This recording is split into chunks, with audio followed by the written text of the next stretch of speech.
Cerita kita dimulai di benua Shanwu, tepatnya di sekte Iblis Yuan. Di sana, Xiaomu terjebak di tempat tidur sambil memohon kepada kakak seperguruannya agar melepaskannya. Xiaomu praktis mengemis padanya, tapi gadis berambut merah dengan ekor putih itu memperjelas bahwa tidak ada jalan keluar. Gadis itu memanggil Xiaomu dengan sebutan suami, dan memberitahu Xiaomu bahwa ini adalah hari pernikahan mereka. Gadis itu tidak percaya Xiaomu memiliki keberanian untuk meninggalkan selirnya sendirian di ruangan kosong itu. Nama pria yang tidak beruntung ini adalah Xiaomu. Xiaomu tahu betapa konyol situasinya. Xiaomu adalah seseorang yang mengalami transmigrasi, dan wanita yang memanjakan keinginan menyimpangnya dengan memainkan berbagai peran itu bukanlah istri Xiaomu. Pada saat itu, wanita aneh tersebut bertanya kepada Xiaomu apakah dia harus berubah menjadi bentuk lain. Setahun yang lalu, Xiaomu telah bertransmigrasi ke dalam tubuh putra seorang bangsawan di benua itu. Xiaomu bahkan memiliki kontrak pernikahan dengan seorang putri dari dinasti tersebut. Semuanya tampak baik-baik saja. Xiaomu berada di ambang mencapai puncak hidupnya, sampai akhirnya Xiaomu diculik oleh sekelompok iblis dari sekte Iblis Yuan. Xiaomu tidak pernah membayangkan bahwa menjadi tahanan hanyalah permulaan, dan mimpi buruk yang sebenarnya baru saja akan dimulai bagi Xiaomu. Konstitusi yang murni adalah suplemen terbaik untuk mengolah seni mistik 9 yin, dan tidak ada yang peduli dengan hidup atau mati seorang murid pelayan. Jadi, Xiaomu akhirnya menjadi alat bagi mereka untuk meningkatkan basis kultivasi mereka. Meskipun tubuh Xiaomu dipenuhi dengan energi yang murni, Xiaomu dipaksa melakukan banyak hal karena wanita gila itu yang membawa Xiaomu ke ambang kematian. Xiaomu batuk darah yang sangat banyak, memperjelas bahwa Xiaomu tidak ingin mati pada saat itu. Tapi, wanita gila itu menyatakan bahwa Xiaomu akan mati di tangannya, jadi Xiaomu harus merasa terhormat. Wanita itu kemudian mengambil pil pemadatian yang memaksimalkan kekuatan obat dan merangsang konstitusi yang murni milik Xiaomu. Seni mistik 9 yin miliknya akan segera naik tingkat, dan dia tidak ingin Xiaomu memberikan terlalu sedikit energi yang kepadanya. Wanita itu memaksa pil itu masuk ke dalam mulut Xiaomu. Dia mengatakan bahwa jika Xiaomu berhasil membantunya mencapai puncaknya, maka Xiaomu harus menganggap kematian Xiaomu itu layak. Saat Xiaomu mencoba untuk tidak menelan pil itu sembarangan, wanita itu menuntut agar Xiaomu memberikan yang terbaik. Pada saat itu, Xiaomu bertanya-tanya apakah Xiaomu benar-benar akan dikuras sampai mati oleh orang gila itu. Xiaomu tidak bisa menerima nasib seperti itu. Xiaomu yakin bahwa Xiaomu tidak datang ke dunia ini hanya untuk mati seperti ini. Jadi, Xiaomu menyatakan bahwa Xiaomu tidak akan menyerah. Tiba-tiba, sebuah panel sistem muncul, menunjukkan bahwa keinginan yang sangat kuat untuk bertahan hidup telah terdeteksi. Sistem itu disebut sistem pengembalian. Sistem memberitahu Xiaomu bahwa sistem telah berhasil terbangun, dan menginstruksikan Xiaomu untuk terhubung ke bola sistem.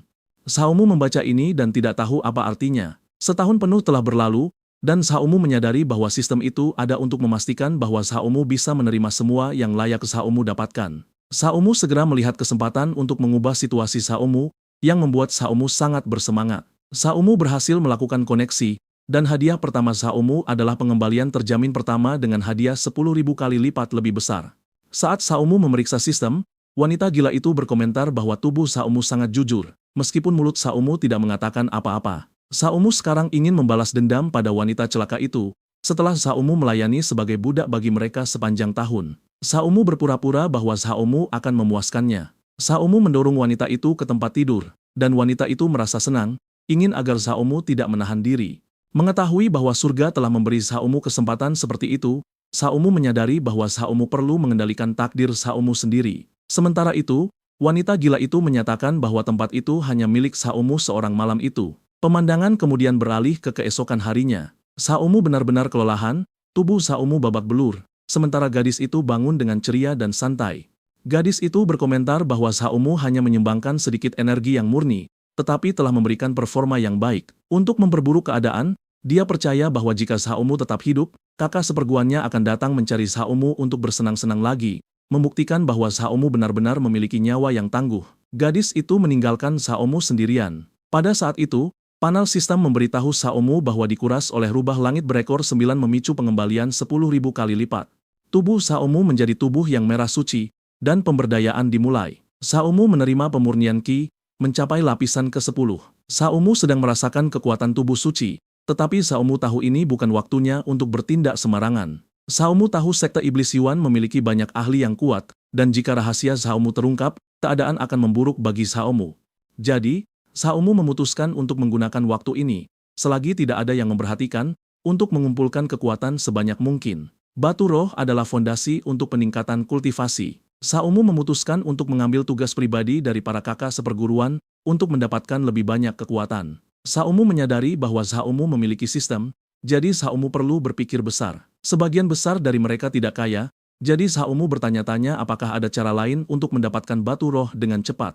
Saat itulah Saumu memperhatikan seorang murid luar dari sekte Xuan bernama Wang Qian yang sedang berlatih. Saumu telah menerima banyak dukungan dari Wang Qian saat Saumu diculik, jadi Saumu bersedia membalas budi. Saumu bahkan berpikir Saumu bisa memberikan Wang Qian 200 batu roh, jumlah yang berhasil Saumu kumpulkan selama setahun. Karena yakin bahwa Saumu akan mengumpulkan lebih banyak batu roh, Saumu melemparkan tas itu ke arah Wang Qian. Awalnya, Wang Qian tidak mengerti apa yang terjadi, tetapi ketika dia melihat batu roh itu, dia menjadi sangat senang, tahu bahwa itu akan sangat membantunya, meskipun dia tidak tahu siapa yang telah memberikannya. Kemudian sistem muncul dan memberitahu Saumu bahwa karena Saumu telah memberikan sumbangan itu, Saumu akan menerima pengembalian 5 kali lipat. Hasilnya, Saumu akhirnya memperoleh 100.000 batu roh dan merasa terkejut. Menghasilkan uang tampak sangat mudah menggunakan sistem bagi Saumu. Meskipun 100.000 batu roh tidak terlalu berharga, jika Saumu memicu pengembalian 10.000 kali lipat, Saumu bisa memiliki sekitar 2 juta batu roh, cukup untuk membuat mereka yang mempermalukan Saumu membayar mahal di masa depan. Saumu juga ingin menguji apakah Saumu bisa menyumbangkan batu yang Saumu terima dari pengembalian, untuk melihat apakah Saumu bisa mendapatkan lebih banyak hadiah. Saumu melemparkan tumpukan besar batu roh ke arah Wang Qian, yang sekali lagi tidak tahu apa yang sedang terjadi. Wang Qian bahkan berpikir itu adalah keajaiban surgawi, percaya bahwa dia telah menemukan dermawan yang mulia, dan dia tidak akan bermalas-malasan dalam kultivasinya. Saumu memperhatikan bahwa Saumu sama sekali tidak mendapatkan apa-apa dari ini, dan menyadari bahwa Saumu tidak bisa mengeksploitasi sistem dengan cara tersebut. Seorang gadis kemudian menemukan Saumu dan bertanya apakah Saumu belum mati. Namanya adalah Luci, seorang gadis yang sangat cantik, dan Saumu menyapanya. Dia juga seorang murid luar yang mengolah seni mistik 9 yin. Luci telah merawat Saumu dengan baik saat Saumu pertama kali bergabung dengan sekte. Tetapi setelah diperingatkan oleh Chu Jiran, dia berhenti mencari Saumu. Luci memperhatikan bahwa kultivasi Saumu telah meningkat secara signifikan, dan Saumu mengklaim itu hanya keberuntungan. Tiba-tiba, dia meraih tangan Saumu, ingin agar Saumu berhenti bercanda, dan memberitahu Saumu bahwa Chu Jiran, wanita aneh yang telah menguras Saumu secara maksimal, akan pergi selama beberapa hari ke depan. Luci menginginkan bantuan Saumu dengan kultivasinya. Dia memanggil pedang raksasa dan mengendarainya. Dan Saumu akhirnya naik ke atas pedang itu juga. Tapi, Luci sangat cepat, menyebabkan Saumu kehilangan keseimbangan. Saumu berpegangan sebaik mungkin. Melihat aura Saumu telah berubah, Luci bertanya apakah Saumu telah mengambil keuntungan dari si rubah. Saumu menjelaskan bahwa rubah itu hanya menguras energi Saumu, jadi tidak mungkin Saumu mendapat keuntungan. Luci memperingatkan Saumu bahwa iblis terkadang penyayang, tetapi Saumu akan kehilangan nyawa cepat atau lambat. Dia juga menyebutkan bahwa dia akan segera mencapai ranah pembangunan fondasi dan berencana untuk menantang Chu Jiran. Jika dia menang, dia akan membuat Saumu mengikutinya, dan Saumu menerimanya begitu saja. Luci mengira Saumu sangat dekat dengannya, meskipun Saumu tidak tahu apa maksudnya dan bertanya-tanya orang seperti apa Saumu di mata mereka. Pemandangan kemudian beralih ke bagian dalam sekte iblis Yuan. Luci memberitahu Saumu bahwa dia hampir menerobos ke ranah pembangunan fondasi. Jika Saumu membantunya, dia akan menghadiahi Saumu dengan pil vitalitas. Luci meminta Saumu untuk duduk, mengatakan bahwa dia akan mandi, dan Saumu tersenyum. Luci masuk ke air panas, bertekad bahwa tidak ada yang akan menghentikannya kali ini. Tiba-tiba, Saumu muncul di belakangnya, membuatnya malu dan bingung mengapa Saumu muncul begitu tiba-tiba. Saumu memperjelas bahwa waktu sangat berharga dan bersikeras agar mereka mandi bersama. Dengan cepat, air mulai beriak seperti laut. Setelah itu, Saumu mendesah. Luci juga kelelahan, tetapi tidak ingin Saumu berkomentar terlalu banyak. Luci memberitahu Saumu bahwa dia akan menikah bulan depan. Pria yang akan dinikahinya adalah Long Tianxiang, dan dia yakin Saumu sudah mengenalnya. Camu cercat, Long Tianxiang telah menerobos ke ranah Nastian Sul sebelum menginjak usia 30 tahun, dan dipuji sebagai jenius tertinggi yang belum pernah terlihat dalam 1000 tahun di sekte iblis Yuan. Long Tianxiang tidak hanya memiliki kekuatan kasar, dia juga telah menguasai niat pedang sendiri, menjadikannya analis kebanggaan surgawi yang perkasa. Saumu bahkan khawatir sosok sekuat itu akan menyadari jika Saumu telah menyentuh Luci. Luci menenangkan Saumu, menjelaskan bahwa ketika Long Tianxiang mempraktikkan manual pedang kuno di masa lalu, dia telah merusak meridiannya dan menjadi seorang kasim. Luci tidak bisa memberitahu siapapun, dan semuanya akan baik-baik saja. Pada akhirnya, Luci memberikan kesuciannya kepada Xiaomu karena dia benar-benar menyukai Xiaomu. Mereka berbagi momen romantis, meskipun Xiaomu berpikir mereka harus terus bekerja keras, terutama Xiaomu. Pemandangan kemudian beralih ke keesokan harinya. Luci tidur nyenyak di tempat tidur, sementara Xiaomu sudah bangun. Setelah melatih energi yang merahnya bersama Luci, Xiaomu menerima pengembalian, dan intensitas tubuh yang suci Xiaomu meningkat lebih jauh lagi. Pada saat itu, sistem mengucapkan selamat kepada Xiaomu karena telah mencapai tahap pembangunan fondasi. Xiaomu menyadari bahwa Xiaomu telah mencapai tahap ini dalam waktu singkat, dan jika keadaan terus seperti ini, Xiaomu bisa menghadapi Long Tianxiang dan keluarganya tanpa rasa takut. Melihat wanita di sampingnya di tempat tidur, Xiaomu yakin Xiaomu harus bertindak. Xiaomu mengambil bantal Luci, membangunkannya dan bertanya di mana hadiah Xiaomu. Meskipun telah dipelihara oleh Luci sepanjang malam, Xiaomu sebenarnya tidak benar-benar membutuhkannya. Kemudian Luci memberikan pil itu kepada Xiaomu, memujinya dan mengatakan bahwa dia tidak bisa menahan lebih lama lagi. Dia perlu tidur sebentar. Xiaomu melihat bahwa Luci benar-benar menepati janjinya dan menyadari betapa murah hatinya Luci. Karena Xiaomu harus membagikan pil, Xiaomu tidak perlu mencari jauh-jauh. Targetnya ada di sana. Xiaomu menempatkan pil itu di mulut Luci. Saat Xiaomu membagikannya, Xiaomu menerima pengembalian dari sistem, tetapi itu hanya 30 kali lipat, yang tidak disukai Xiaomu. Xiaomu hanya memiliki 9 pil dan berpikir pengembalian 1000 kali lipat adalah yang ideal. Kemudian, setelah membagikan lebih banyak, Xiaomu akhirnya menerima pengembalian 3000 kali lipat. Segera, Luci merasakan efeknya, tetapi manfaat sebenarnya mengalir ke Xiaomu. Xiaomu mencapai pemurnian sumsum tingkat ke-7. Xiaomu sangat senang dengan hasilnya. Pil pemelihara asal, yang memurnikan sumsum, memiliki efek memperkokoh fondasi dan memelihara vitalitas, tetapi itu hanyalah efek tambahan. Manfaat utama dari pil pemurnian sumsum adalah untuk meningkatkan bakat tulang kultivator. Xiaomu lahir dengan konstitusi yang murni, jadi bakat Xiaomu sudah dianggap luar biasa di antara manusia biasa. Namun, dibandingkan dengan jenius kesayangan sekte, bakat Xiaomu tampak biasa saja. Untuk terbang lebih tinggi dan lebih jauh, Xiaomu perlu meningkatkan batas atas bakat akar tulang Xiaomu. Xiaomu menelan pil itu dan segera merasakan kekuatan latennya. Xiaomu merasakan kebutuhan untuk memurnikannya dengan cepat, jadi Xiaomu duduk di tanah, memadatkan semua energi yang keluar. Setelah itu, Xiaomu berdiri, dan Luci menyadari bau busuk yang keluar dari Xiaomu, memperingatkan bahwa Xiaomu harus mandi, dan Xiaomu setuju. Pemandangan beralih ke Xiaomu yang sedang mandi dengan tenang. Luci bertanya apakah Xiaomu telah menerobos kerana pembangunan fondasi, tidak menyadari bahwa efek pil pemelihara asal benar-benar sekuat itu. Dia yakin bahwa sekadar mencapai pembangunan fondasi tidak akan memurnikan tubuh Xiaomu sampai sejauh itu. Luci bertanya-tanya apakah Xiaomu telah meminum pil lain, tetapi Xiaomu tidak bisa memberitahunya tentang pil pemurnian sumsum. Itu akan menyebabkan kekacauan besar. Xiaomu menggebrak tangannya ke dinding, bertanya apakah ini bukan berkat kultivasi ganda mereka. Meskipun begitu, tampaknya Luci masih belum mencapai pembentukan inti, dan dia merasa sedikit malu. Xiaomu menyatakan bahwa Luci belum berusaha cukup keras. Jadi Xiaomu bersedia membantu Luci lagi, secara gratis. Luci sangat gembira dengan tawaran ini, dan Xiaomu menjelaskan bahwa itu untuk membantu Luci menerobos lebih cepat. Pemandangan beralih ke Luci yang benar-benar kelelahan di tempat tidur, sementara Xiaomu dengan cepat mengenakan pakaiannya. Xiaomu ingin Luci beristirahat dengan baik dan pergi lebih dulu. Xiaomu menerima pengembalian 10 kali lipat setelah bernyanyi karaoke dengan Luci. Saat Xiaomu pergi, melompat dengan penuh energi, Xiaomu menyadari inilah kekuatan dari ranah pembangunan fondasi. Seluruh tubuh Xiaomu terasa lebih ringan. Segera, ketika Xiaomu mendapatkan pedang terbang, Xiaomu berharap bisa mengendarainya melintasi langit, berkelana ke seluruh penjuru dunia. Selanjutnya, pemandangan beralih ke pasar sekte luar. Xiaomu pergi berbelanja dan melihat pedang penjaga pembantai bintang, yang ditempa dari besi meteorit luar angkasa.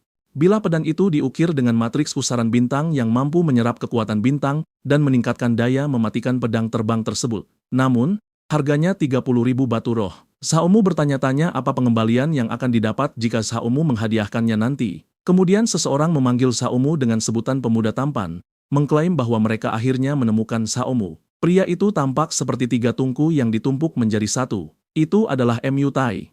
Xiaomu ingat bahwa si bodoh ini selalu mengikuti Chu Jiran karena dia adalah salah satu muridnya. Mu Tai telah mencoba mencari masalah dengan Xiaomu beberapa kali tetapi dihentikan oleh Chu Jiran. Kemunculan Mu Tai sebenarnya menguntungkan bagi Xiaomu yang ingin menguji kekuatannya. Pria bertanduk itu mendekat dengan kemarahan yang jelas, setelah mendengar bahwa Xiaomu telah bertemu dengan tunangannya yang terhormat lagi. Mu Tai ingin tahu apakah itu benar. Saumu memperjelas kepada Mu Tai bahwa apakah itu benar atau tidak ada bedanya. Ini membuat Mu Tai semakin marah dan dia menyiapkan serangan yang ditujukan ke wajah Saumu, bertekad untuk menyirim Saumu ke neraka. Saumu yang tidak takut, hanya mengangkat tangannya dan menangkis pukulan kuat tersebut.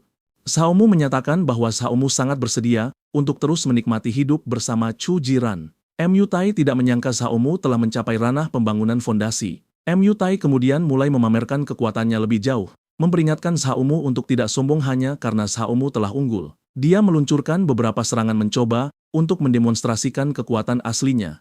Saumu dengan mudah menghindari semua pukulan itu dengan kemudahan yang tidak masuk akal. Saumu berkomentar bahwa meskipun kekuatan Mu Tai tidak lemah, kecepatannya kurang. Pada saat yang sama, Saumu menyadari bahwa tubuh yang merah suci miliknya benar-benar luar biasa. Karena baru saja mencapai tahap baru, Saumu bisa dengan mudah mengalahkan Mu Tai yang termasuk dalam 100 besar di sekte Lua. Saumu memutuskan untuk bertindak, menyatakan bahwa pembicaraan kosong harus segera diakhiri. Saumu menghancurkan serangan Mu Tai, membuatnya benar-benar bingung, dan kemudian Saumu menyiapkan dirinya dan melayangkan serangan tepat ke wajah Mu Tai. Mu Tai jatuh dengan keras, membuat 3 orang lainnya yang mengikutinya sangat khawatir. Mereka segera bergegas untuk membantu mengangkat Mu Tai. Salah satu dari mereka bertanya-tanya apakah Saumu sudah gila, karena tampaknya Saumu tidak tahu tentang status keluarga baru di dalam sekte tersebut. Saumu tiba-tiba teringat sesuatu karena orang itu. Saumu mengambil pedang yang baru saja dibelinya dan melemparkannya ke arah pria yang menopang Mu Tai. Pedang itu melesat lurus melewatinya dan menancap di dinding. Itu pada dasarnya adalah peringatan. Anak buah Mu Tai ingin tahu apa artinya itu. Saumu memperjelas bahwa pedang terbang itu bernilai 30.000 batu roh, dan mereka bisa menggunakannya sebagai pembayaran biaya medis. Karena percaya itu sudah cukup, mereka menerimanya. Pada saat itu, sistem memberitahu Saumu bahwa dengan menyumbangkan pedang terbang tersebut, Saumu menerima pengembalian 1000 kali lipat.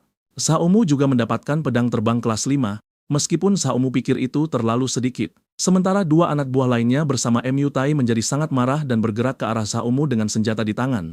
Saumu melihat bahwa mereka sangat sembrono. Saumu tidak akan bertanggung jawab jika harus bertindak. Tetapi sebelum mereka bisa melakukan apapun, seseorang tiba dan mereka segera jatuh ke tanah dalam kesakitan dan kebingungan. Saumu hanya mengamati. Seorang gadis telah tiba, ingin tahu siapa yang punya keberanian untuk mengajukan keluhan terlebih dahulu. Dia mengklarifikasi bahwa dia melihat dengan matanya sendiri bahwa mereka telah menyerang Saumu. Namanya adalah Mu Jiuling. Dia mendekati Saumu, memperjelas bahwa Saumu telah sangat ceroboh karena dia sudah memperingatkan Saumu bahwa saat berhadapan dengan musuh, Saumu harus memotong rumput dan mencabut akarnya. Kedua pria itu mendengar kata-katanya dan menjadi sangat marah, menyimpulkan bahwa dia sangat sombong. Mereka ingin tahu apakah dia tahu siapa bos mereka. Para pecundang ini hanya bergantung pada bos mereka karena mereka menyedihkan. Mu Jiuling tidak membiarkan 2 orang tidak berguna itu berlagak di depannya. Dia menyebutkan namanya dengan jelas dan keras, bertanya apakah mereka punya masalah dengan itu. Setelah menyadari siapa dia, mereka dengan cepat berbalik pergi. Dia adalah kakak senior dari sekte dalam, dan mereka bahkan berharap dia tidak akan mengingat wajah mereka. Mu Jiuling hanya melihat kedua pengecut itu melarikan diri sampai dia menunjuk jarinya ke arah Saumu, mendekat dan bahkan menekan tubuhnya ke arah Saumu. Dia ingin tahu apakah Saumu lupa bahwa semua orang telah menyuruh Saumu untuk hanya menyebut namanya jika sesuatu terjadi di masa depan. Saumu masih tidak mengerti apa yang ingin dia katakan. Dia pikir sangat bagus dia muncul tiba-tiba karena dia akan khawatir jika Saumu mati. Tidak akan ada orang yang lebih baik yang tersisa untuk menikahinya. Saumu sudah tahu bahwa sejak Saumu bergabung dengan sekte, dia telah mengawasi Saumu. Mu Jiuling tidak mendambakan kekuatan yang murni milik Saumu. Dia benar-benar mendambakan penampilan Saumu. Mu Jiuling dari sekte Iblis Yuan, orang-orang mungkin tidak akan menduga dia memiliki sisi seperti itu. Saumu mulai mencubit pipinya, memperjelas bahwa semuanya baik-baik saja dan memperingatkannya bahwa tidak semudah itu bagi Saumu untuk mati seperti yang dia pikirkan. Dia hanya tidak ingin calon suaminya dalam bahaya. Dia meminta Saumu untuk mengikutinya, dan kemudian dia mulai terbang sambil membawa Saumu. Terbang tanpa pedang terbang adalah teknik yang hanya dimiliki oleh kultivator pembentukan inti. Saumu bertanya-tanya apa tingkatannya sekarang. Akhirnya, mereka sampai di sebuah lokasi dan dia mendarat. Saumu merasakan energi spiritual yang melimpah dan bertanya-tanya apakah ini adalah tanah suci pusat dari sekte Iblis Yuan. Mu Jiuling meminta Saumu untuk masuk, menunjukkan rumahnya. Di dalam, dia menjelaskan bahwa dia tinggal di sana selama waktu luangnya untuk membaca buku dan tidur. Meskipun dia mengaku tidak terlalu sering pergi ke sana, Tiba-tiba dia menghempaskan dirinya ke tempat tidur dan bertanya-tanya mengapa Saomu berdiri di sana. Dia ingin Saomu tinggal bersamanya. Saomu memperjelas bahwa dia tidak boleh mencoba apapun karena Saomu tidak memiliki pengendalian diri. Mu Jiuling melihat bahwa Saomu hanyalah seorang playboy dengan pikiran yang kacau. Dia melemparkan beberapa buku ke arah Saomu, bab nyata tentang pengendalian pedang dan jantung mistik Qi, seni pedang. Saomu bertanya apakah dia tahu Saomu ingin mempelajari pengendalian pedang. Dia menjelaskan bahwa Saomu baru saja menerobos tahap pembangunan fondasi belum lama ini, dan dia bergegas ke pasar untuk membeli pedang terbang. Dia menduga Saomu ingin belajar pengendalian pedang. Dia memberi Saomu pedang terbang, memperingatkan bahwa itu kelas 4 dan memiliki atribut dingin. Dia mendesah dan menyatakan bahwa dia bisa melihat yang murni berdenyut di dalam diri Saomu, dan pedang terbang yang dia berikan kepada Saomu sangat cocok untuk menekan api iblis Saomu. Dia menyelamatkan Saomu dari memikirkan hal-hal kotor sepanjang hari. Saomu terkejut dengan betapa perhatiannya dia. Akhirnya, dia meminta Saomu untuk tinggal di sana selama beberapa hari untuk melatih pengendalian pedang sementara dia menangani urusan lain untuk Saomu. Dia juga mengingatkan Saomu bahwa karena Saomu sudah menerobos ke pembangunan fondasi, Saomu tidak perlu lagi menjadi murid pelayan. Dia akan meminta seseorang untuk memperbarui tanda murid Saomu ke tingkat sekte luar nanti. Pada saat itu, Saomu hanya ingin tahu siapa gadis ini, dan dia memperjelas bahwa dia adalah orang yang akan dinikahi Saomu cepat atau lambat. Mu Jiuling sedang memainkan permainan jangka panjang. Dia hanya membersihkan lahan sehingga dia bisa membangun di atasnya nanti. Setelah dia pergi, Saomu menyadari bahwa gadis itu benar-benar tahu cara merayu. Namun, Saomu tahu bahwa mengolah pengendalian pedang adalah hal terpenting saat itu. Jadi, Saomu segera duduk di tanah dan mulai berkultivasi. Setelah beberapa saat, Saomu pingsan, merasa sangat lelah dan bingung. Saomu telah menggunakan pil pembersih sumsum untuk meningkatkan bakatnya. Jadi Saomu tidak mengerti mengapa mempelajari pengendalian pedang masih begitu sulit bagi Saomu. Sambil merenung, Saomu menyadari bahwa pil pembersih sumsum telah meningkatkan bakat fisiknya, tetapi mungkin tidak meningkatkan pemahaman intelektualnya. Saomu bertanya-tanya apa yang harus Saomu lakukan. Saomu memiliki sistem, tetapi jika Saomu tidak bisa melanjutkan kultivasi karena pemahaman Saomu terlalu lemah, Saomu benar-benar ditakdirkan untuk menderita. Saat itulah, seekor makhluk yang sangat aneh muncul di dekatnya. Melihatnya, Saomu ingat bahwa yang primordial dapat dianggap sebagai bentuk sumbangan. Jadi Saomu percaya bahwa pemahaman juga mungkin bisa memicu pengembalian sistem. Saomu pikir kambing aneh itu tampak bosan. Jadi Saomu memutuskan untuk mengajarinya tabel perkalian. Makhluk itu menjadi bingung hanya dengan mendengarnya. Sesaat kemudian, sistem memberitahu Saomu bahwa Saomu telah memberikan pencerahan kepada seekor binatang iblis dengan memberikan pengetahuan kepadanya, memicu pengembalian 100 kali lipat. Pemahaman Saomu meningkat secara signifikan, mengejutkan Saomu karena itu benar-benar berhasil. Saomu mulai berkultivasi lagi dan menyadari bahwa segalanya menjadi lebih baik. Teknik kungfu yang sebelumnya tidak jelas, sekarang menjadi lebih mudah dipahami oleh Saomu. Namun, Saomu percaya bahwa peningkatan bakat itu belum cukup untuk dunia ini. Saomu melihat kambing aneh yang malang itu lagi dan punya ide lain. Saomu percaya kambing itu ingin belajar, jadi Saomu sebagai guru yang baik memutuskan untuk mengajarinya mata pelajaran baru, teorema geometri. Saat Saomu mengajari kambing itu cara berhitung, Saomu memicu pengembalian 100 kali lipat lagi. Pemahaman Saomu meningkat drastis, tetapi Saomu telah mencapai batas maksimum. Saomu perlu menerobos ke ranah lain untuk meningkatkan lebih jauh. Pada saat yang sama, Saomu tidak terlalu khawatir. Dengan pemahaman Saomu saat ini, Saomu bisa memahami metode kultivasi tanpa masalah. Saomu berhasil menguasai tinju Fajra, seni guntur angin merah, dan hampir mengenai kambing malang itu dengan serangan tersebut. Saomu juga menguasai 3 talenta dari seni ilahi 6 takdir. Semua ini adalah teknik peringkat kuning yang sangat kuat untuk level Saomu saat ini. Saomu telah menghafalnya sepenuhnya sehingga Saomu bisa meninggalkan catatan tentang teknik tersebut dan membagikannya kepada orang lain. Saomu ingin memaksimalkan penggunaan sistem. Kemudian, kambing aneh itu mendekati Saomu dengan tulang di mulutnya. Saomu bingung, mengira makhluk itu ingin memberinya tulang. Saomu mengelus kambing itu dan mengambil tulangnya, menyadari Saomu akan membutuhkannya untuk sup nanti. Tulang itu mulai bersinar dengan rona keunguan. Saomu melihat bahwa itu berisi seni kalsium Xuanming, dan Saomu tidak menyangka seekor kambing kecil akan benar-benar memberi Saomu sebuah teknik. Saomu duduk di tanah. Sistem mendeteksi seni kekacauan Junming dan Saomu mempelajarinya secara otomatis. Segera, Saomu mengalami sakit kepala yang hebat dan mulai muntah darah, yang menakutkan binatang iblis itu. Saomu menyadari bahwa setelah mencapai batas pemahaman untuk ranah pembangunan fondasi, Saomu tidak bisa memahami teknik ini. Saumu bertanya-tanya apakah itu teknik peringkat bumi atau bahkan peringkat surgawi. Tiba-tiba, Mu Jiuling tiba. Dia ingin tahu apa yang telah terjadi. Dia mendekati Saumu dan mencoba membantu Saumu berdiri, menyalahkan dirinya sendiri karena dia telah memberi Saumu teknik yang sangat sulit untuk dikultivasi secara langsung. Saumu mencoba menjelaskan bahwa bukan itu masalahnya. Mu Jiuling memberitahu Saumu bahwa kultivasi tidak bisa terburu-buru demi keuntungan cepat. Mu Jiuling telah menyiapkan makanan untuk Saumu dan mulai menyuapi Saumu seolah-olah Saumu adalah seorang anak kecil, menyuruhnya membuka mulut. Saumu memanfaatkan momen itu dengan menikmati perhatiannya. Dia benar-benar melayani Saumu. Setelah Saumu makan, Saumu memberinya sebuah teknik karena penasaran apakah teknik itu akan berguna baginya. Mu Jiuling mengambil tulang itu, bertanya-tanya bagaimana Saumu mendapatkan teknik tersebut. Saumu menjelaskan bahwa seekor binatang iblis kecil telah memberikannya kepada Saumu, dan bahwa teknik yang terekam di dalamnya sangat mendalam, terlalu dalam untuk dipelajari Saumu, jadi Saumu memutuskan untuk memberikannya kepada Mu Jiuling. Sistem memberikan hadiah 60 kali lipat kepada Saumu karena telah memberikannya kepada dia. Saumu juga dihadiahi dengan teknik seni Xuanming yang murni. Saumu tidak membuang waktu. Sambil melirik gulungan itu, sistem mendeteksi bahwa seni Xuanming yang murni kompatibel dengan tubuh suci yang merah. Sistem bertanya apakah Saumu ingin segera mempelajarinya. Tetapi Saumu memutuskan untuk menundanya. Saumu tidak tahu berapa lama waktu yang dibutuhkan dan tidak ingin gadis itu curiga. Namun, Mu Jiuling menjadi sangat kesal.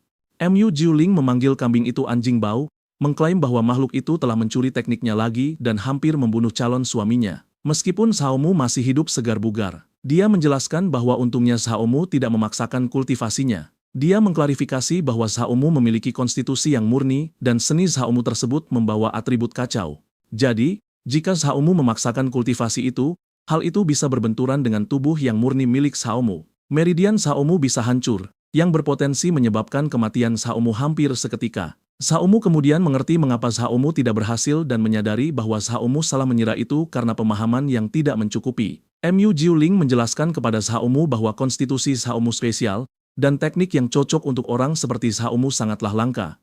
Mu Jiuling butuh waktu untuk mengumpulkan teknik-teknik itu. Dia juga menyarankan agar Saumu memperhatikan beberapa teknik pengantar dasar terlebih dahulu, karena mengumpulkan pengalaman adalah cara yang paling tepat. Saumu menyadari bahwa dia memperlakukan Saumu dengan sangat baik, dan Saumu ingin tahu apa imbalannya. Saumu merasa semua ini tampak terlalu jelas baginya. Dia hanya ingin Saumu menyerah padanya. Selama Saumu menjadi pendamping Daonya, dia akan memastikan bahwa di sekte Iblis Yuan, Saumu akan makan makanan lezat dan minum minuman enak, dan tidak ada yang berani menyentuh sehelai rambut pun di kepala Saumu. Tiba-tiba, sesosok makhluk muncul berteriak bahwa semua ini adalah omong kosong, memancarkan energi luar biasa dan menghancurkan rumah tersebut sepenuhnya. Mu Jiuling menjadi khawatir pada Saumu, dan saat melihat ke arah makhluk itu, Saumu merasakan aura yang mengerikan, tetapi Saumu tidak tahu siapa itu. Mu Jiuling ingin mengerti mengapa gurunya ada di sana, yang mengejutkan Saumu. Gurunya tampak bingung, bertanya-tanya apakah kehadirannya akan merusak niat baik Mu Jiuling. Mu Jiuling dengan cepat meyakinkan gurunya bahwa dia tidak akan pernah berani melakukan hal seperti itu. Gurunya sangat menghargai muridnya di atas segalanya, berniat untuk mempersiapkan Mu Jiuling guna memperkuat posisinya sebagai orang suci sekta. Namun, di mata sang guru, Mu Jiuling tidak berkultivasi dengan benar dan malah membawa seorang pelayan rahasia untuk digoda dan bersenang-senang. Saumu menyadari bahwa guru Mu Jiuling sangat percaya diri. Pada saat itu, Mu Jiuling berlutut di depan gurunya, meminta maaf, sadar bahwa dia telah melakukan kesalahan. Gurunya, melihat dia mengakui kesalahannya, memutuskan untuk memberinya kesempatan. Hal yang harus dilakukan Mu Jiuling hanyalah membunuh pelayan itu dengan tangannya sendiri, guna memutus keterikatan emosionalnya. Setelah itu, dia harus mengikuti gurunya kembali ke puncak awan ungu untuk melakukan kultivasi tertutup selama 30 tahun. Mu Jiuling terkejut mendengarnya. Gurunya kemudian melemparkan pedangnya ke tanah, menancapkannya di sana. Mu Jiuling mencoba menjelaskan bahwa itu tidak ada hubungannya dengan Saumu dan bahwa hati Daonya akan terpengaruh, membuat kemajuan kultivasinya jauh lebih sulit. Namun, gurunya menganggap kata-katanya sebagai ancaman dan mendemonstrasikan kekuatannya di depan mereka berdua. Saumu menyadari bahwa gurunya sangat ketat, menempatkan muridnya dalam situasi yang sulit dan menyerang mereka berdua pada akhirnya.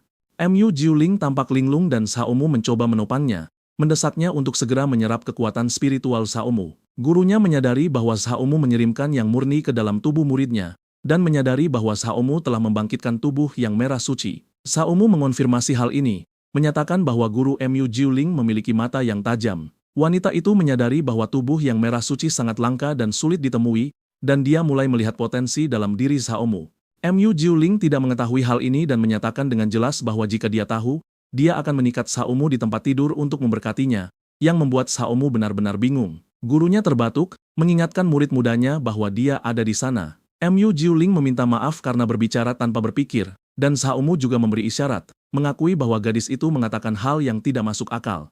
Pada saat itu, keduanya seharusnya melupakan insiden tersebut. Demi Mu Jiuling, gurunya bersedia mengampuni nyawa Xiaomu hari itu. Dia membawa Mu Jiuling pergi bersamanya, memberitahu bahwa Xiaomu harus kembali ke sekte luar sebelum mencapai ranah Naschen Soul dan tidak boleh mencari Mu Jiuling sampai saat itu. Xiaomu merasa ngeri, tahu bahwa orang suci ini bisa mengakhiri hidup Xiaomu hanya dengan satu pikiran. Xiaomu yakin Xiaomu harus menjadi lebih kuat. Pemandangan kemudian beralih ke kediaman pelayan. Xiaomu tiba di lokasi. Perjalanan itu berbahaya, tetapi setidaknya Xiaomu memperoleh teknik kultivasi bumi tingkat tinggi dan teknik pedang terbang tingkat keempat. Sambil duduk, Xiaomu menggunakan sistem untuk mempelajari teknik tersebut. Kecepatan kultivasi sistem sangat cepat. Xiaomu percaya ini karena menggabungkan seni Xuanming yang murni dengan tubuh yang merah suci. Sistem kemudian mendeteksi bahwa energi spiritual langit dan bumi di sekitar tidak mencukupi bagi tuan rumah, dan bertanya apakah Xiaomu ingin menyerap energi spiritual untuk kultivasi.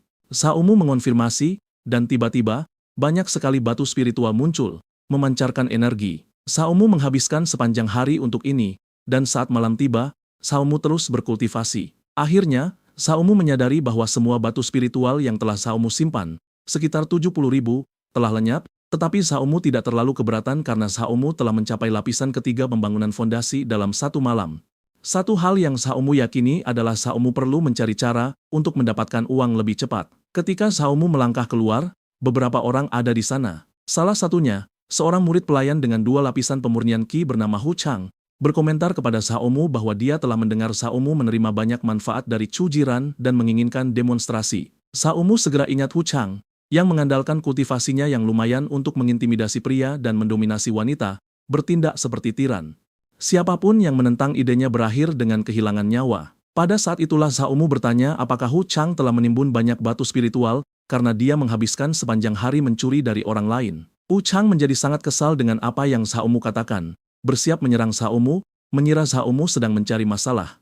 Xiaomu dengan mudah menghindari serangan itu, memperingatkan bahwa Hu Chang jauh terlalu lambat dan pada tingkat ini, dia tidak akan pernah bisa mendaratkan serangan. Kemudian, Xiaomu mendemonstrasikan bagaimana seharusnya Hu Chang bertarung, mendaratkan pukulan di wajah Hu Chang. Anak buah Hu Chang, melihatnya pingsan oleh satu pukulan, menjadi khawatir dan ingin memeriksa apakah dia baik-baik saja. Dengan marah, Hu Chang menuntut untuk tahu apakah mereka sedang berbicara dengan Xiaomu karena dia menyadari Xiaomu telah menerobos ke ranah pembangunan fondasi.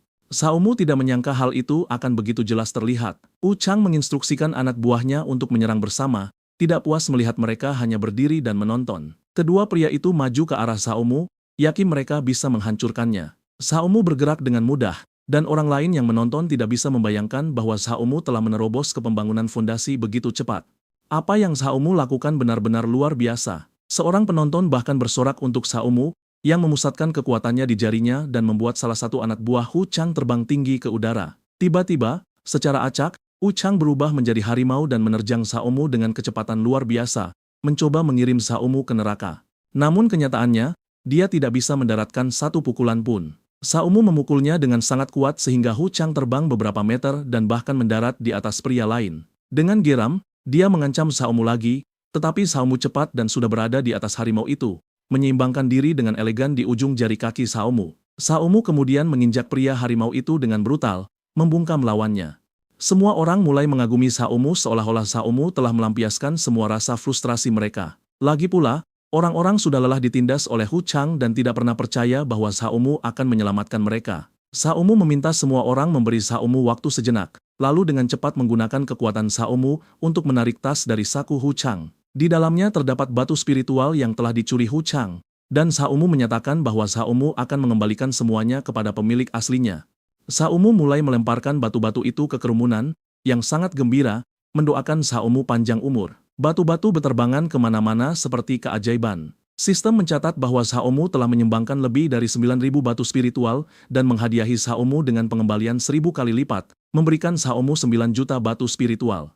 Xiaomu menyadari bahwa Xiaomu tidak akan kehabisan batu spiritual untuk waktu yang lama. Xiaomu kemudian menemukan Wang Chen, mengakui bahwa Wang Chen telah menjaga Xiaomu sejak bergabung dengan sekte dan ingin memberinya hadiah. Wang Chen melihat itu adalah pil pemurnian Qi dan tidak bisa menerima barang berharga seperti itu. Tetapi Xiaomu tidak peduli dan memasukkan pil itu ke mulut Wang Chen untuk menghemat waktu.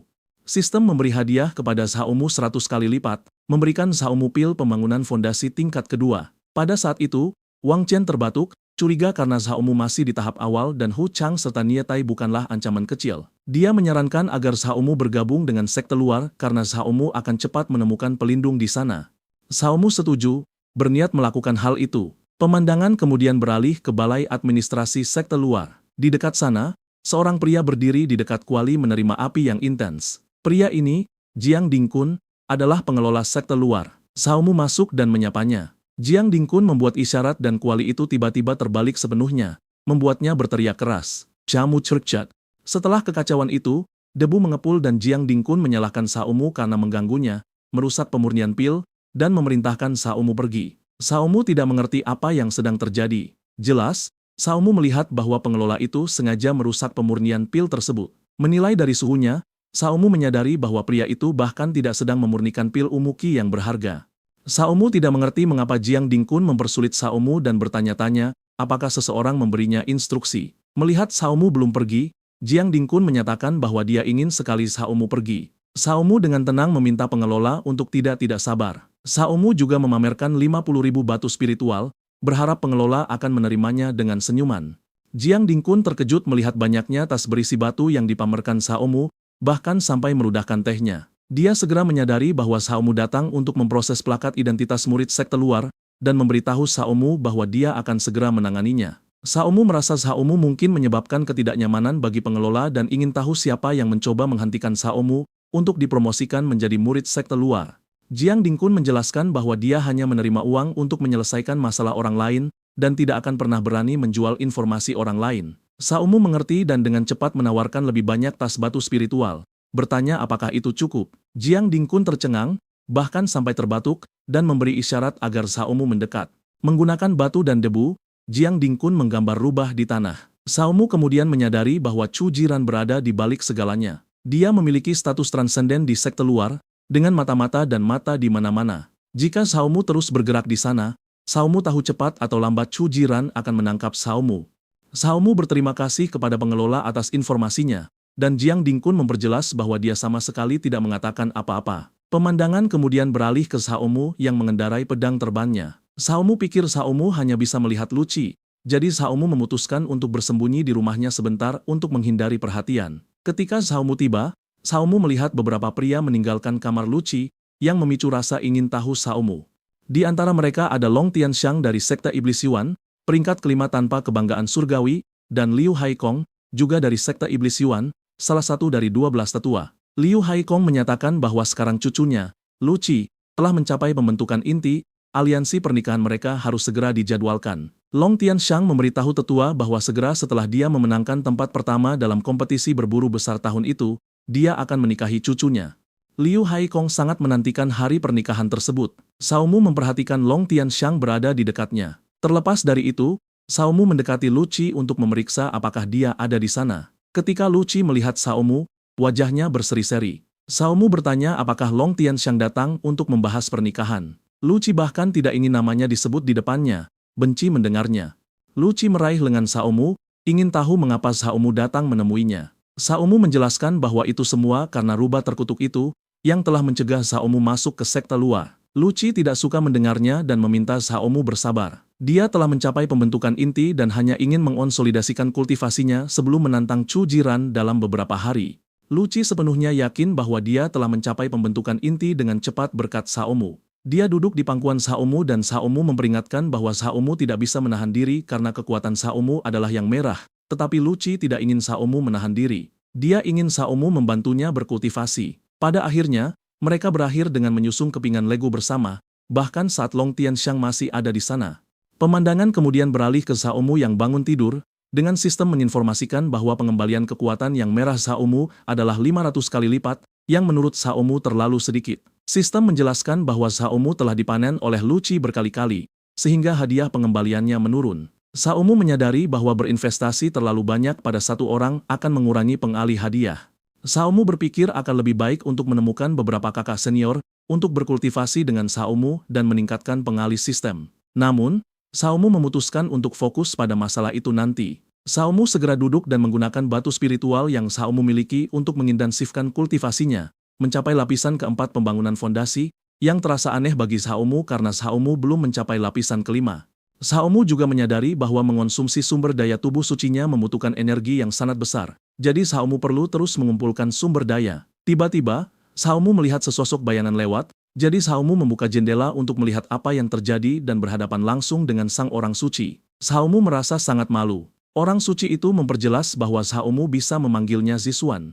Xiaomu, yang merasa sangat canggung, ingin mengerti maksud dan tujuan Zixuan, terutama mengapa dia mencari Xiaomu. Orang suci itu tampak termenung. Dia menyentuh perut Xiaomu, menjelaskan bahwa dia menginginkan kekuatan yang murni milik Xiaomu untuk membantunya berkultivasi. Xiaomu tidak mengerti dan mendorongnya menjauh, meminta agar dia berhenti bermain-main. Teknik pemanenan memiliki efisiensi pertumbuhan yang lambat di tahap akhir, jadi Xiaomu yakin dia tidak butuh bantuan Xiaomu.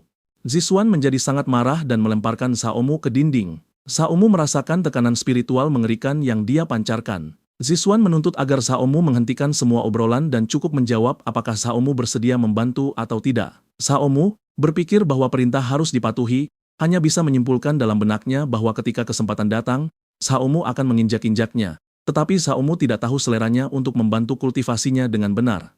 Zixuan memperjelas bahwa Xiaomu tidak boleh menanyakan apa yang tidak seharusnya, lalu menciptakan sebuah portal. Pemandangan beralih ke Skiviku, kediaman gua surga Ungnu. Zixuan telah membawa Xiaomu melalui portal, ingin Xiaomu mengikutinya. Dia menjelaskan bahwa ini adalah gua surga ungu, tempat dia mempraktikkan kultivasi dalam pengasingan, sehingga tidak ada yang bisa mengganggu mereka. Xiaomu segera mulai menyesuaikan celananya, membuatnya bingung apa yang Xiaomu lakukan. Xiaomu menjelaskan bahwa Xiaomu ingin memulai dengan kerjasama, tetapi Zixuan telah memperjelas bahwa dia tidak butuh itu. Dia punya metodenya sendiri. Xiaomu menafsirkan ini sebagai dia yang suka mengambil inisiatif, tetapi Xiaomu bahkan tidak bisa menyelesaikan bicaranya. Orang suci Zixuan dengan cepat mengikat Xiaomu, memerintahkan Xiaomu untuk segera menutup mata dan mulut. Dia menuntut agar Xiaomu membantunya berkultivasi, memperingatkan bahwa jika tidak, Xiaomu akan kehilangan nyawa. Tiba-tiba, dia melemparkan Xiaomu ke dalam air, bersikeras agar Xiaomu mandi. Setelah itu, Xiaomu pikir Xiaomu sedang bermimpi, tetapi sebelum Xiaomu bisa mengatakan apapun, Zixuan menyuruh Xiaomu tetap diam dan melemparkan Xiaomu ke atas meja. Xiaomu benar-benar bingung. Xiaomu tidak menyangka sang orang suci akan begitu memaksa, dan pada akhirnya Xiaomu tidak bisa melawan. Tiba-tiba, Xiaomu merasakan jilatan di wajahnya dan tidak mengerti apa yang sedang terjadi. Xiaomu ingin tahu di mana sang orang suci berada. Ternyata dua makhluk humanoid berada di atas Xiaomu. Yang di sebelah kiri adalah An Lilei, dan yang di sebelah kanan adalah An Yuan Yuan. Melihat reaksi Xiaomu, mereka ingin mengerti apa yang salah, bahkan bertanya-tanya apakah mereka tidak cukup menarik bagi Xiaomu. Keduanya adalah boneka yang diciptakan oleh Zixuan dan ditugaskan untuk mengumpulkan kekuatan yang merah milik Xiaomu. Mereka menyatakan akan selesai dalam 2 jam, dan bahwa Xiaomu perlu bekerja sama sepenuhnya, yang membuat Xiaomu kesal. Sang orang suci telah menemukan alat untuk menggantikan dirinya dalam mengekstraksi kekuatan yang merah, dan prosesnya memakan waktu 2 jam. Xiaomu merasa jengkel, merasa diabaikan oleh Zixuan. Karena frustrasi, Xiaomu melemparkan salah satu boneka itu, menyatakan bahwa Xiaomu akan menunjukkan kekuatan Xiaomu. Boneka yang lain menjadi marah, meraih lengan Xiaomu dan memohon agar Xiaomu tidak terlalu keras pada saudara perempuannya. Xiaomu benar-benar bingung.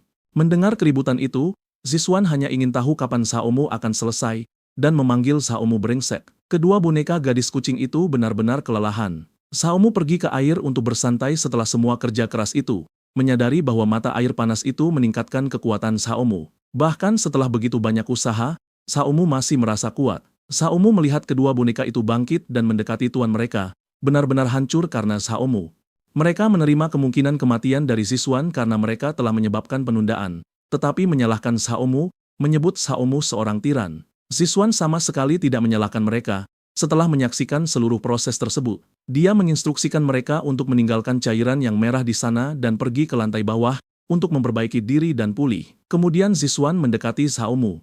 Xiaomu bertanya-tanya apakah performa Xiaomu buruk. Ziswan menyatakan itu biasa saja, melemparkan sebuah tas ke arah Xiaomu dan memberitahu bahwa itu adalah hadiah bagi Xiaomu. Xiaomu sangat gembira melihat 10 juta batu spiritual di dalamnya, tetapi tidak berakhir di sana. Ziswan juga memberi Xiaomu 4 botol fondasi berkualitas tinggi, menunjukkan betapa murah hatinya sang orang suci. Dia bertanya apa yang telah Xiaomu lakukan dan apakah Xiaomu telah bepergian.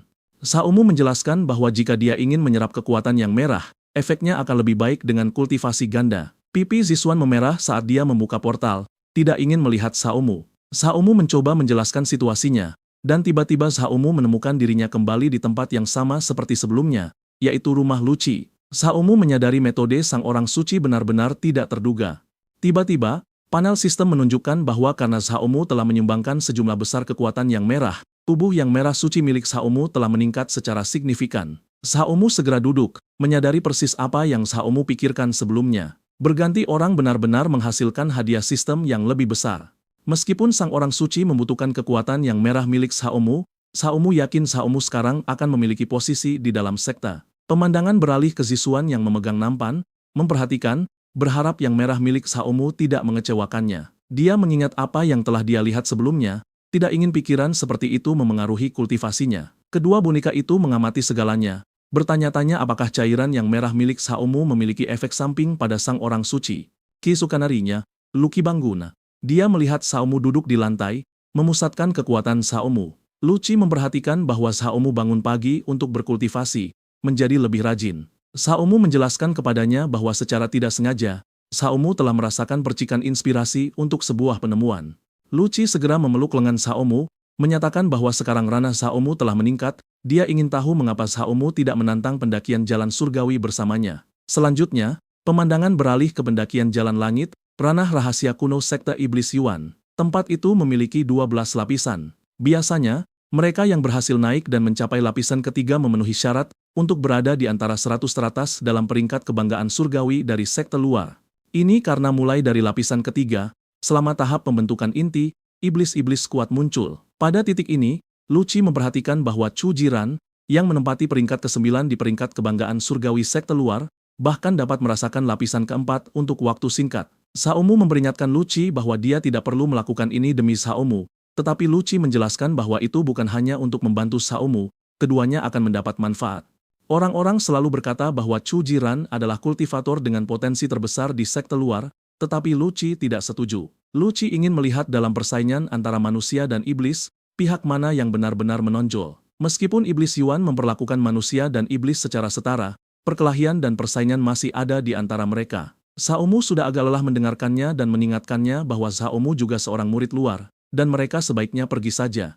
Mereka mendekati portal, dan pada saat itu, orang-orang yang gagal di lapisan ketiga sedang keluar. Monster-monster itu memang tidak mudah dihadapi, dan itu bukan upaya pertama mereka. Semua orang menyapa Niatai, yang peringkatnya telah naik. Pada suatu titik, Niatai akan mengamankan tempat di antara 10 besar di peringkat kebanggaan surgawi sekte luar. Orang-orang penasaran bagaimana Niatai bisa tumbuh begitu kuat dalam waktu singkat.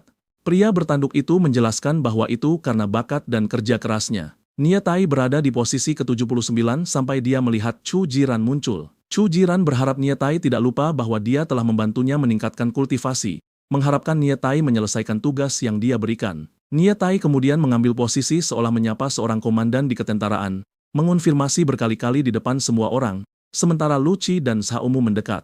Niatai ingin tahu apakah Luci benar-benar akan mendaki jalan langit bersama si pria benalu, merujuk pada Xiaomu. Luci menyatakan bahwa dia mendengar Niatai telah dipukuli oleh si pria benalu tersebut, yang sangat mengganggu Niatai. Niatai bersikeras bahwa dia telah terkejut, tepat pada saat semuanya sedang kacau. Xiaomu dan Luci berjalan melewatinya tanpa masalah, dengan Xiaomu berkomentar bahwa lawan yang kalah tidak seharusnya mempermalukan diri sendiri, yang semakin memicu amarah Niatai. Tiba-tiba, pria bertanduk itu tidak bisa menahan diri. Dia memukul tanah, mengirim tumpukan batu ke arah Xiaomu, yang memegang dan melindungi Luci. Niatai melemparkan sebuah benda ke tanah, membentuk perisai merah di antara mereka, mengeluarkan tantangan latihan kepada Xiaomu. Xiaomu menganggap itu semua sangat lucu. Luci menjadi khawatir, ingin Xiaomu tidak menerima, menjelaskan bahwa kultivasi Xiaomu belum cukup maju, jadi Xiaomu tidak boleh terpancing provokasi dengan mudah.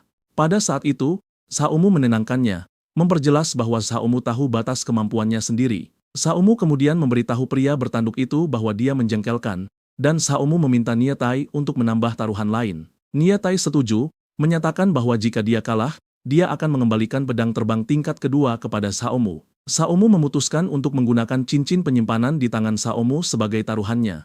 Tantangan itu resmi, dan beberapa orang menjadi bersemangat untuk menyaksikan duel. Komentar-komentar segera dimulai. Dikatakan bahwa Xiaomu telah mencapai konstitusi yang murni, dan semua kultivator sekte luar yang mempraktikkan seni 9 yin ilahi telah berhubungan dengan Xiaomu. Para pria merasa iri. Luci tidak suka dengan apa yang didengarnya dari mereka.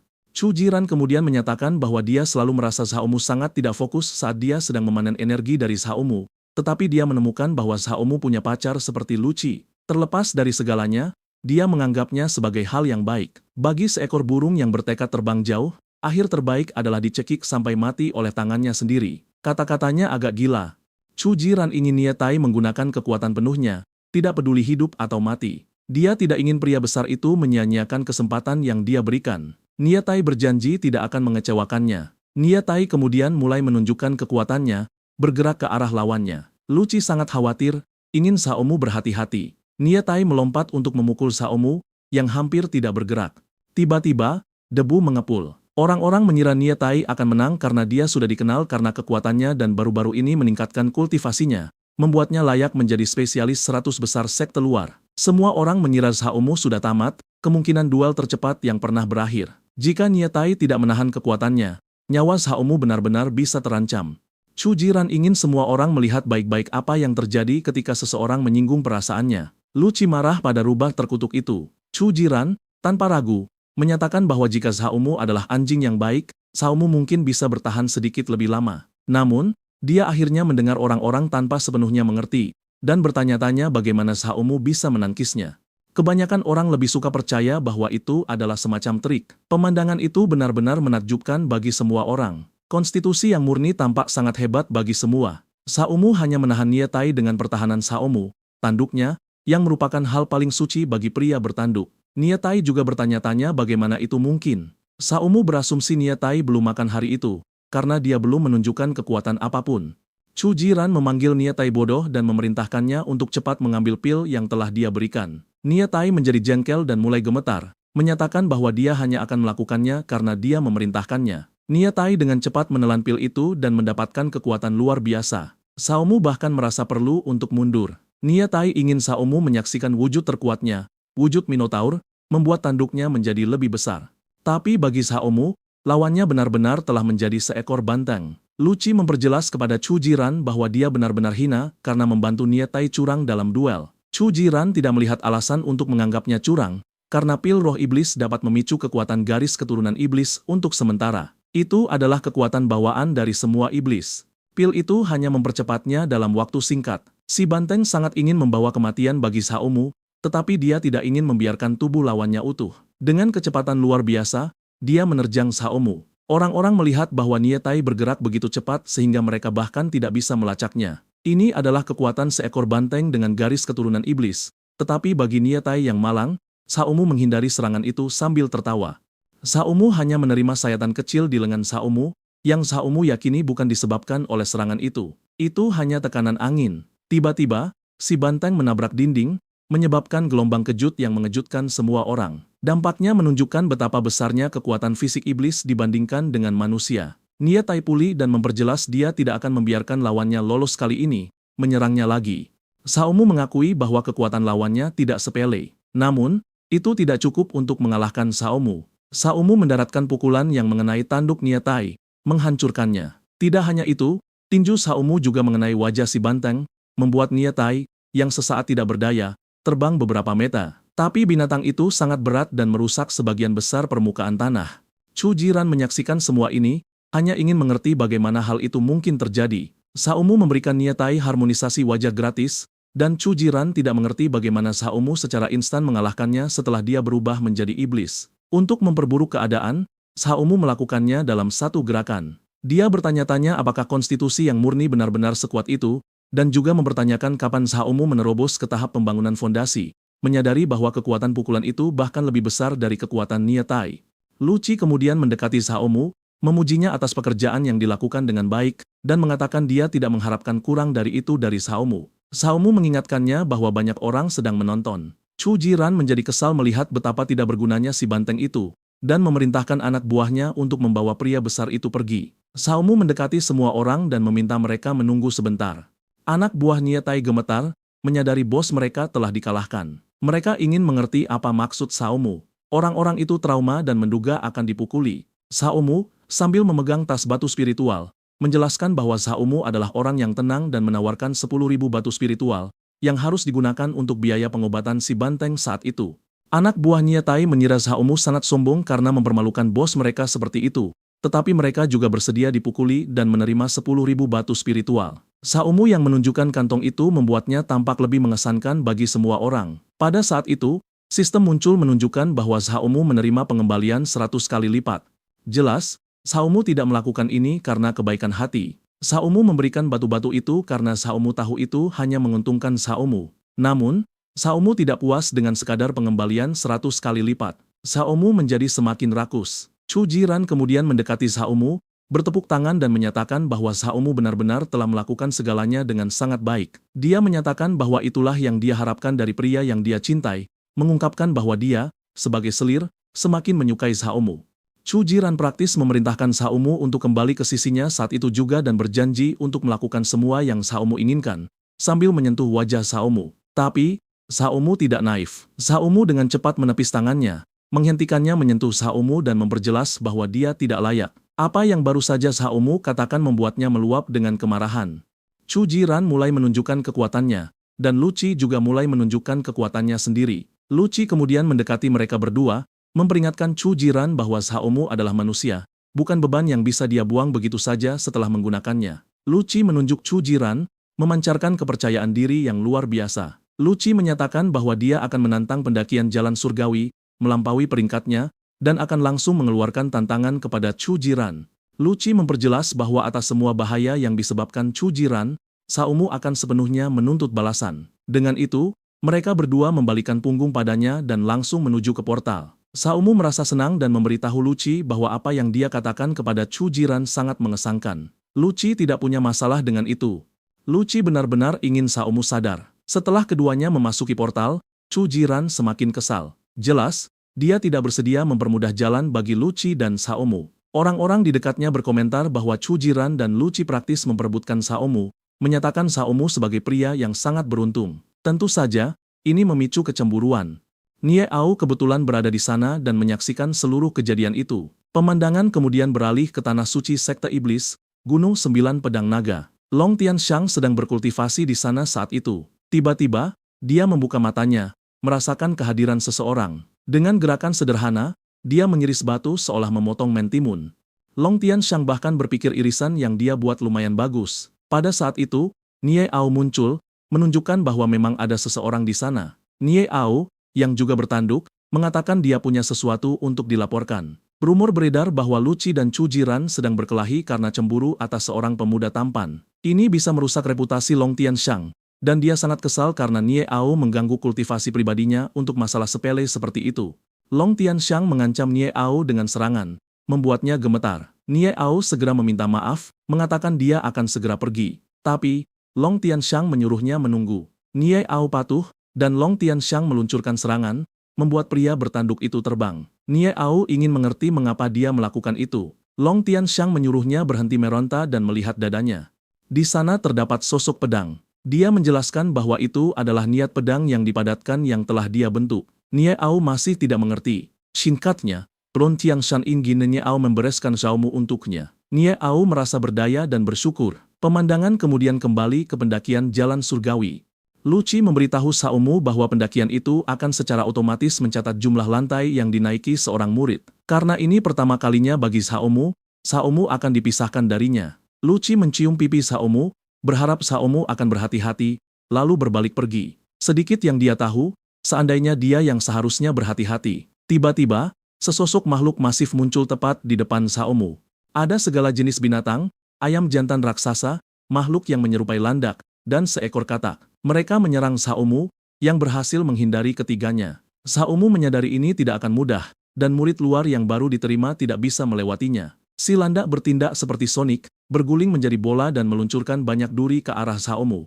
Xiaomu menghindari semua serangan, mengumpulkan kekuatannya. Inilah saatnya bagi Xiaomu untuk menyerang balik. Ketiga binatang itu tampak terpana dan secara bersamaan dipukul, terbang beberapa meter. Xiaomu tidak merasa kesulitan. Xiaomu berhasil membersihkan lantai pertama dan bisa memilih salah satu dari 3 hadiah. Xiaomu menjadi tertarik pada teknik yang disebut telapak tangan api.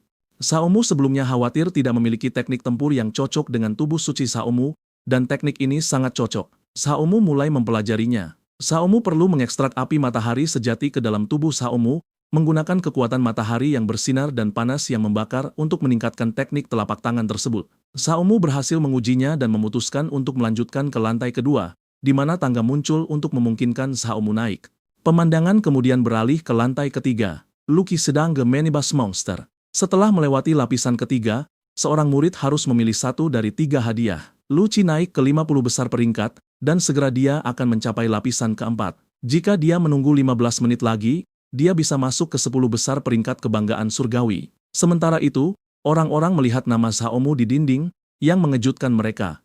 Xiaomu baru saja menjadi murid luar dan sudah ada di sana. Chu Jiran benar-benar kesal dengan situasi tersebut, percaya bahwa keduanya telah banyak berkultivasi. Tiba-tiba, seorang pria bernama Nalan Chong muncul. Dia tampak agak sombong dan merupakan murid nomor 1 sekte luar, sang kebanggaan surgawi. Beberapa orang mulai memberikan komentar negatif tentangnya.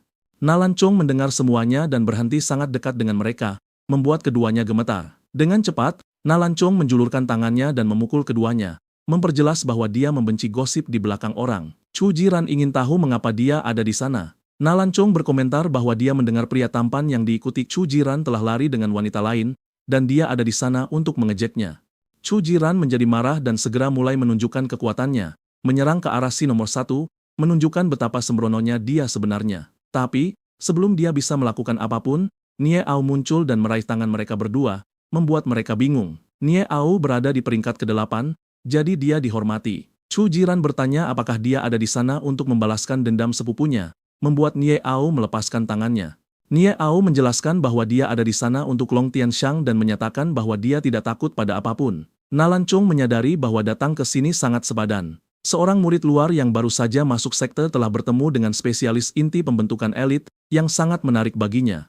Kemudian disebutkan bahwa Xiaomu telah masuk ke peringkat 100 besar, yang sangat cepat. Pemandangan beralih ke lapisan kedua, di mana Xiaomu membakar seekor monyet. Untuk hadiahnya, Xiaomu memilih pedang terbang tingkat kedua yang disebut cahaya giok putih. Xiaomu mulai mendaki sampai mencapai langkah berikutnya. Melihat banyaknya monster di sana, Xiaomu menyadari volumenya sangat besar.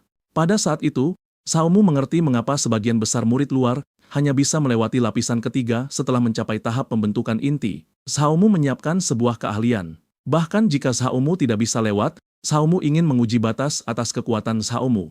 Xiaomu percaya bahwa menyerang lebih dulu akan memberi Xiaomu keuntungan. Jadi Xiaomu melancarkan serangan pada monster-monster itu.